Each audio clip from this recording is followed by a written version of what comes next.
In this video, we're going to learn how to use Markate, how to sign up, how to get yourself going, get yourself familiar with the CRM Markate in today's video. All right, guys, as you can see on the screen, we're at the Markate sign up, register your business page. So I'm going to be acting as if I'm signing up a lawn care service, because I've done pressure washing. I can name it something like Kentucky Pro Pressure Washing, whatever, but I'm actually going to sign up kind of like a lawn care business. We're just going to call it something like Kentucky Lawn Care Pro. So we'll do that.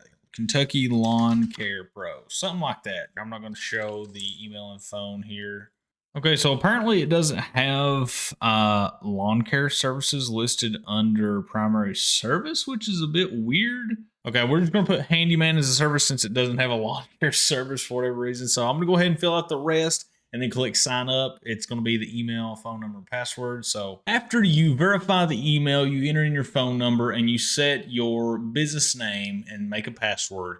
This is where you're going to come to. This is the dashboard. It's basically an overview of how much money you've earned this month, how many jobs you've completed to date, total invoices that are due, total estimates that are pending, and you'll have a nice little profit loss here. Obviously, we're not going to have anything because this is a fresh Markate account. I'm making this video for you guys. Let's see, you got your messages up here. That's just from Markate support about welcoming you to the platform. So the most important tabs that you need to know is under sales. Okay, this is going to be where the first tab, my customers, this is going to be where you add your customers.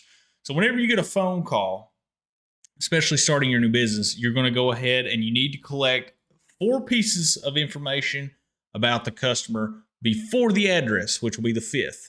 You need their first and last name, and you can, while you're on the phone or in person, usually on the phone, or if you have a form they fill out on Facebook or Google, they'll enter this in. But if you're on the phone, you can be like, hey, can I get your contact information to get started on your quote? And I would greatly appreciate that. Some people are picky. They'll only give you their phone number or their email.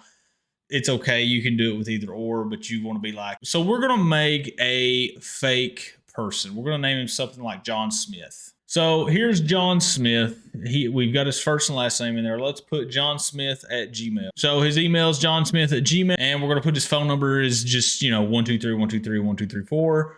But this is basically what you would do. Now, this is his mobile. If he has a different number, if he tells you if you can't contact him at this number, call his wife at this number, whatever, then you put that here.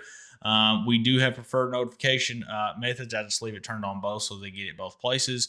And then whatever state, we'll just put Alaska because this is just a dummy person, just for the YouTube video. Here you can put in their birthdays if you want to send them birthday gifts, birthday cards, treat your customers well, aka you can add a picture here if you find them on Facebook or something. You don't have to do that. It's unnecessary information. The most important thing once you scroll down below the address is going to be if they have more than one address, here's the service addresses. If they have a bunch of rentals, you would add that here. Okay, and then you can make quotes per address if they're like a landlord. Customer source is going to be your next most important information. If you're on the phone or in person, you'll be like, hey, where did you hear about us? Just so we know. They'll go, oh, I seen you on Facebook post. My friend so-and-so sent me. I got your flyer that you left on our door. Your team did. I seen you on Google Maps or your Google ad, whatever, or it's a referral website, whatever. You can put whatever. We'll put Google. You can put any comments. They cannot see these, so don't worry about that. This can be like what they need: deck wash, house wash, what have you, 1 acre yard, whatever. And then we'll hit the save button. Once you hit the save button, he is saved in your customer section. You can see here, and it sorts by alphabetical. The other thing I forgot, I skipped over this, is the group. So you can add a paying customer group. We can just put paying customers. And you can use this for when you send out emails, ringless voicemails, text blasts. You can put pressure washing customer. Okay, very useful. And you can check and uncheck these. You can put non-converted. This is actually when I have customer. This means that maybe they decline the estimate. If you want to send out emails or text blasts to the people that did not accept your estimate last year, you go into the next year, you just want to send people that haven't done business with you some form of marketing to their phone and email. Okay, that's why I have that there. Now another one, you can add a new group. You can do lawn care if you offer multiple services. Christmas light customers, Christmas light customer. And then what you do here, say that this guy is a Christmas light customer and he is a paying customer. This is how I would check mark that. You see what I'm saying? Now, if he ends up buying pressure washing services from me, I'll also check mark this, because then I can send him marketing on Markate or through Markate the following year about this. If I only want to send it to pressure washing customers, he's going to get it. If I want to send it to lawn care customers, he's not going to get it. You see how that works? This is a very important portion of Markate that I want to get through to you. There's multiple things you can make on here. So we're going to save this. Now, the next thing, work orders are basically when they accept an estimate, it converts it to a work order. You schedule that work order, and then once you click it, and we'll get into that later in this tutorial, it'll auto convert into an invoice once you hit complete, and then it'll send that invoice to them, and then they pay through the invoice. But let me show you what to do next. So let's say you're doing an estimate. We scroll down here to estimates, create estimate. Now, here you have a couple options. A lot of you are just going to do standard estimate. I'm going to go through that first. We're going to do the job address. You can give it a job name. We can put house washing. Well, you can name it anything. It's going to have your estimate number here, an expiry date, so a date that this estimate will expire by. If it expires 7 days, like here on my door hangers that I have for instant quotes, then I will, if they send me an email, I will put the 7th date in here, but usually it's defaulted to a month away or close to a month. Now, down here, we're going to put house wash, and you can get fancy with this. You can be like a gentle, soft wash on the home to ensure no damage. Just something, you can get real detailed in the descriptions. That really does actually help. You can also put, if you offer a warranty, 12-month clean guarantee, something like that. And then you can also, so this is quantity, or you can get paid hourly. You can get paid per linear foot, square foot, rooms. That's for more of a cleaning service, but we're going to do square foot. Let's say it's a 2,000 square foot house. Okay.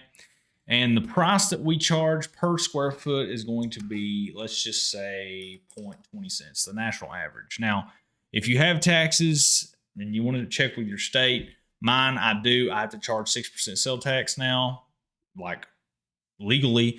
But if you don't do tax, that's fine. You just pay it out of your own pocket. 2,000 square foot house has a 20 cents per square foot price. You can set them a discount here. It's kind of up to you. It's going to be a $400 bill to them, and a $400 estimate. And you can request a deposit amount. This is really good for like Christmas lights. I request a 50% deposit to get on the schedule. I would be happy for the opportunity to work for you. This is default. You would obviously change this. Thank you so much for considering us as your pressure washing customer or company. Thank you so much for trusting us with the opportunity to work with you as your pressure washing company or as your lawn care company. Thank you so much for the opportunity to have the opportunity to hang your lights, something like that. Here's just a basic terms and conditions. You can get some made by a lawyer, or you can edit these. I edit the payment terms. I put, if there is a deposit, it is due before work will be scheduled, something like that. Just go through and read those. You can upload files. So if you have, if you use Google Earth and you mapped it out to show the square footage, you can screenshot that and then upload the file here as well, and he will see that. Now we're going to preview this. Now we don't have a logo here, but if you upload your logo, and I'll show you how to do that in just a second, it's going to appear here above the email and phone, which I'll have to blur that out. We're going to go ahead and submit that estimate, and you'll see here it's going to go to that email, and it just got sent. Now we're going to return to estimates. Let's go back to customers. Let's click on John Smith, and we're going to create a new estimate. And I'm going to show you there's an options estimate, but there's also packages estimate. And you can put best choice, best selling package, affordable package. So this is going to be like basic roof line Christmas lighting. The roof line and front facing ridge lines package. roof line, ridge lines. Let's just do a total roof package. And then you can have prices based on each one of them. If you have a minimum of $800 for the roof line, it'll be $800. And then, 1,500, and then 2,000, 3,000, what have you, however much it costs you for like a Christmas light hanging. And they can actually select which one instead of having the standard estimate, which we filled out here for just the house wash of $400. All right. So while we're over here on the customer tab, we're actually going to go over to underneath sales, and we're going to go down to estimates, and we're going to go down to settings. Okay. Now here you're going to upload your logo. I'm just going to upload the pressure washing business accelerator program logo, which is our course that we just made or are in the process of making. And then you can have when the default expiry period will happen: 4 weeks, 2 weeks, 3 weeks. 4 weeks is usually fine. And once it's over with after 4 weeks, it'll mark it as lost. That basically means nobody could get in touch with nobody. Maybe you followed up with them, they just ghosted you.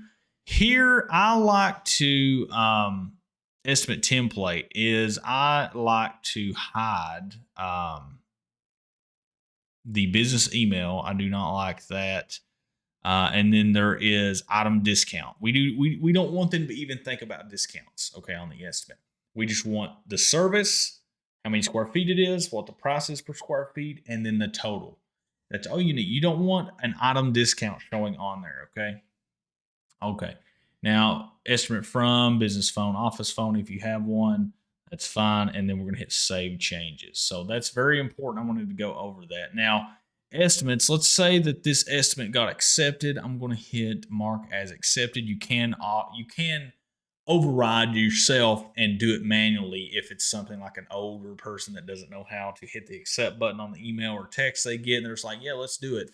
Hit accept. The only thing is, if you do it manually, they're not signing for work to be done because they actually have to sign on their phone once they hit that accept button.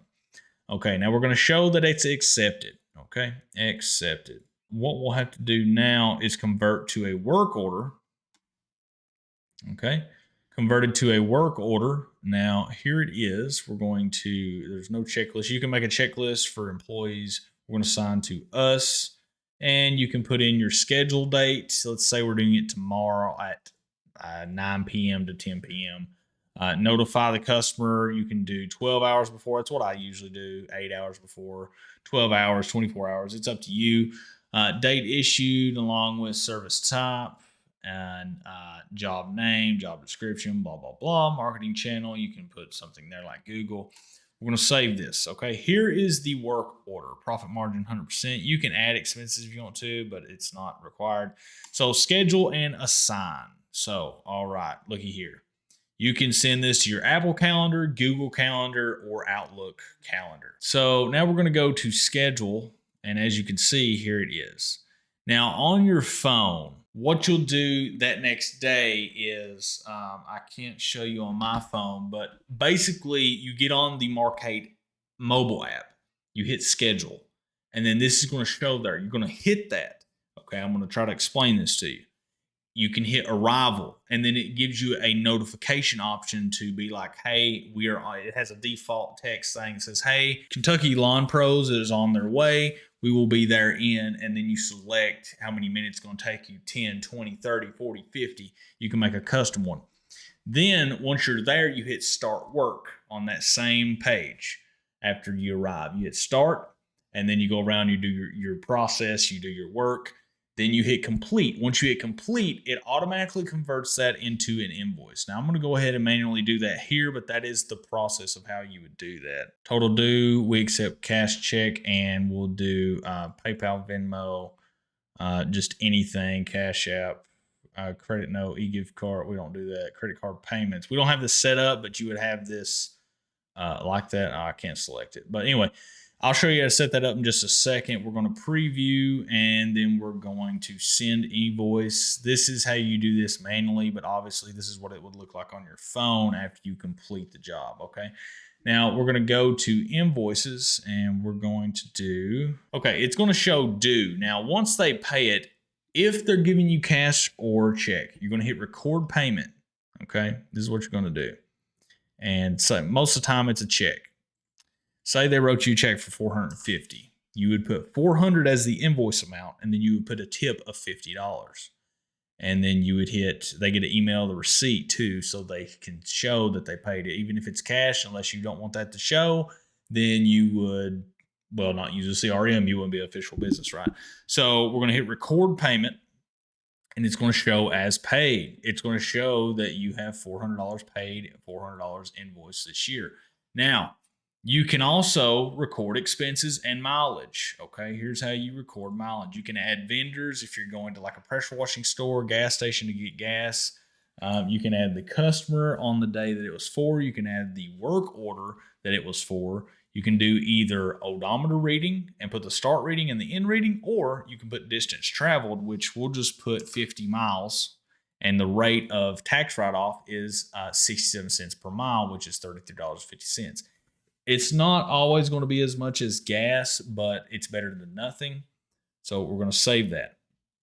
Okay, now look, we have so much mileage expenses. Let's say we spent, we're going to go here, we're going to put here, we're going to add a new vendor, pressure washing store, let's just say, and we're going to put spent on, add new category, chemicals,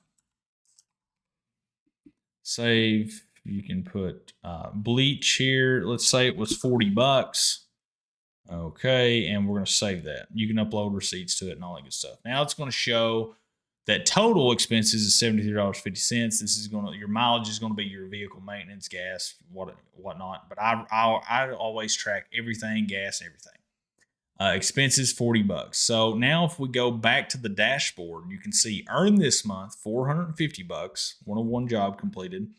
You can see here it's breaking down your profit and expenses, right? $400 expenses, $73.50 because you don't add the tip in on that. It's a tip.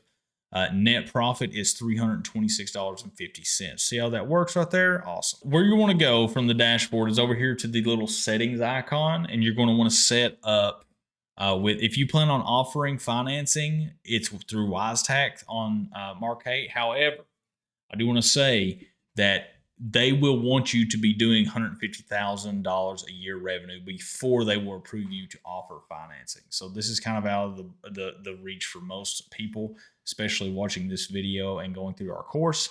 The one that you want to set up is not Stripe, is not PayPal Venmo for right now. You want to set up Square. Okay. And the reason why is Square allows you to not only instant deposit to your bank if you need it right then and there, if you need the money, but also you can save their card information. So when they pay a 50% deposit on your Christmas light bill, once you hang them, you don't need anybody else there. They have already signed for the work, and you take pictures of it, you send it to them, be like, hey, I'm going to go ahead and charge the card. Thank you so much. And let me know if you need anything. Click, and you're paid. It's awesome. It is awesome. So make sure you go through Square. Go ahead and sign up for this, and make sure you check mark this box. Right here it is. Store customer cards on file. Now, if you're doing lawn care, this is huge because once you mow the yard each week, you hit pay, pull payment. Cha-ching, guess what? There is no waiting on payments. There is no waiting on nothing, including if you're doing pressure washing, which a lot of you probably are. There's no just waiting and waiting full 24, 48 hours to get paid. I've waited a week once before I had a customer finally pay me. I guess they were waiting on a paycheck. I had one go, sorry, my daughter has the credit card, for like a week. And I was like, listen, lady, I just cleaned your roof. You need to pay up. So now I use Square on Markate, and I'm able to store that card once they do like a 50% deposit or whatever, and I get to manually extract that, whether they have it in the bank account or not. If they don't, guess what? That's on them. That's not our fault. They wanted the service. They agreed to the service. They need to pay for the service. You've got to kind of be, set your emotions aside, be like, oh, but that could be you one day. That, what, it doesn't matter. If they don't have the money, they don't need to be paying for the service. You need to have a way to manually pull that money. Click connect to Square, go through the process step by step. It tells you exactly what to do, put in your banking information, and you're set up. All right, guys, that's pretty much the walkthrough of how to get a customer's information, send them an estimate. Once it's approved, it'll become a work order, or you can convert it to a work order, schedule that for tomorrow, and then, or whenever, schedule that. Then send them an invoice after it's done and completed, and then you're paid, and then you add your expenses. That's essentially the workflow. Now, I'm going to talk to you guys for a second about add-ons. Okay, the main things that you need to add on, in my opinion, is going to be ask for a review, which adds $10 a month. And then there is the virtual number, unless you're using already a second phone that's not your personal phone to take calls on and send messages on. You'll want the virtual number. And then once you have the virtual number, it's not worth anything unless you just want them to get a estimate from a number that you can't get calls or texts from. Then you want to set up call forwarding for this virtual number. So these kind of go hand in hand. I wish they were like together, but I see they probably have to have 10 apiece for both of them. Then you want to set this up to forward to your personal phone number. That way, you're not using your personal phone number for your business stuff. Okay. All right. The next thing that you could consider, I had this at one point, is the lead contact form. Basically, they can go to your, let me see if it'll let me turn it on. Enable, manage, it will. Okay. So once you're here, this is kind of the copy paste here. You can copy and paste this to your Facebook page or in your post or whatever. But basically, they go here. This is what they see. You can adjust this how you want it. You can make different fields. Once they submit this, it goes here to your leads pipeline. You can have that. It's not necessary, especially if you're going to be making a website later down the road. So we're going to disable this. Some guys have been using proposal kits I've been seeing, but those are basically the top 4 in my opinion. You need these 2 for sure. This one definitely to automatically have it ask for reviews, and this thing will ask for reviews over and over and over. You link your review pages here, and then you can customize the review landing page. Invoices marked as paid and marked as completed, either one, for asking for a review. Always do it as once the invoice is paid, because they could be a bad customer that's not going to pay you. You know what I'm saying? Now, it says here, notify customer one time. No, we're going to keep requesting, and we're going to get 3 notifications to them to get the review. Like, we're wanting this review. Okay. And then what they're going to do is they are going to be reviewing on Markate first, and then you can check it out. And if it's a bad review, it's not going to automatically be posted to your Google page. You can contact them, be like, hey, can we come back and fix this so we can get that review up to 5-star, 4-star, whatever, from a 1-star. And it's not going to show up on your Google page. Big hack here. Now, once you approve the review on that they leave on Markate, it will post that to your Google or your Facebook or your Yelp, Nextdoor, what have you. All right, that is the big ones right there. I'm going to turn this back off. All right, guys, that's pretty much Markate in a nutshell. I can go deeper into this if you would like. If you have any questions, comment down below. If this is on YouTube, if it's on the course, we should have a group that you can go to and ask questions there. And I can also get on a one-on-one call with you guys. I should have a link for that below as well if you want a one-on-one session with me, whether it be with this or anything else. It does cost. My time does cost money. That's just capitalism, baby. I'm worth so much an hour. So, I'm a busy guy between growing a YouTube channel, building courses, building educational material, as well as print material. That is just how it is. Sorry about that. Anyway, let me know if you have any questions, and I'll see you in the next video.